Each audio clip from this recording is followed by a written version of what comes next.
Guys, what's up? It's John, Gamester81. If you guys are in the Vegas area, check out Pinball Hall of Fame. I cannot talk highly of enough of this place. There's a new Batman pinball. How awesome is that? That's a new one, just came out. I love pinballs. I've been huge into pinballs, and lately I've got the bug for pinballs. I currently own 3 pinball machines. I own about 7 arcade machines as well, and they have plenty of arcade machines here. This is over 10,000 square feet of space. There's over 150 different machines here. Personally, when I'm in Vegas, I prefer to go to places like this and putting quarters into these type of machines than slot machines. That's just my personal opinion. But this place is open pretty late. It's open till 11 most weekdays, I believe. And a lot of these machines have various mods. You'll see that they have the color DMD mod, which is the LCD display. They have their LED. It actually now is in color, which previously it wasn't, which is cool. So most of them have that. Some of the machines weren't working, unfortunately. Bad thing about pinball machines is there's so many moving parts that when they do go bad, here's a Super Mario Brothers, this is the mini one, and that was certainly down. That was a bummer. That's actually a pretty limited run machine there. Revenge from Mars, that's one of the last pinball machines that Bally released. There's the new Batman again. Elvira, there's Jurassic Park. That wasn't working, which that's by Data East, and that's one I really wanted to see working, because that's a really fun machine. Stargate is classic 007. The Flintstones, based on the movie. Starship Troopers.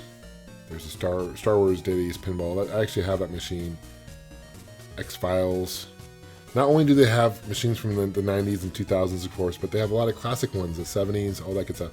That right there, that yellow smaller cabinet, is actually a home version of Transformers by Stern. Stern is a company that still makes pinball machines today. There's several companies still making pinballs today. Jersey Jacks, Stern, among others. And Stern, you started off as Data East, then became Sega, and then Stern. So they've been making pinballs for a while. There's still a really big fan base for Star Wars pins, or pinballs in general. There's a Star Wars pinball anyway, but there's a big fan base for pinball machines. There's a Simpsons pinball. I had an opportunity about a month ago to pick up a Simpsons pinball, that exact machine right there. Not that same one, but same model. Didn't pick it up, but I just passed. That was one that was out of order. It's a double-decker pinball. There's like a prototype. There's only 2 ever, and one's here at the museum. This is a museum too, guys. So it's quarter to play. Of course, it's free to get in, but it does cost to play. But some of the machines have information and history of each machine, which I think is really cool.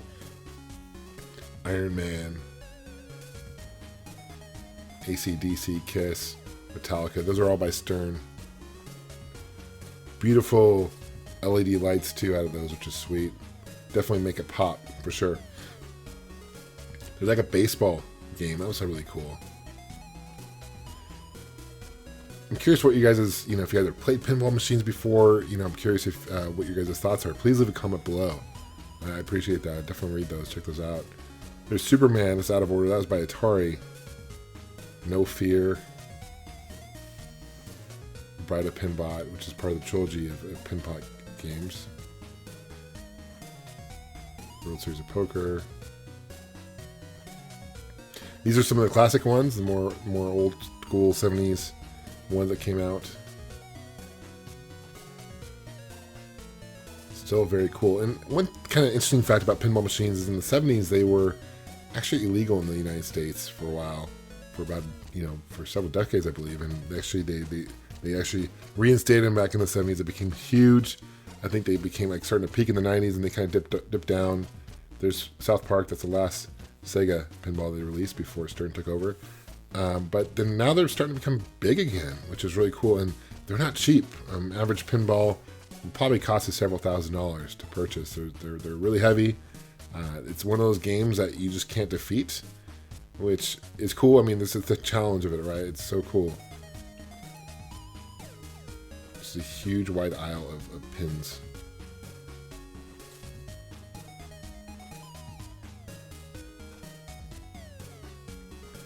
Here, that's a 2-player pinball, which is pretty wild about that. That's actually, you play 2 facing each other, and it kind of tilts the thing, which is really cool. Very, very unique to play.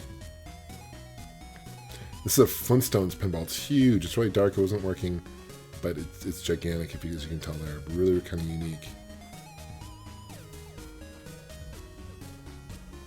It's like a shooting game. A lot of these old school arcades. But yeah, so if you're ever in the Vegas area, it's off of Tropicana. It's just a little bit away from the Strip, not too far, a couple blocks.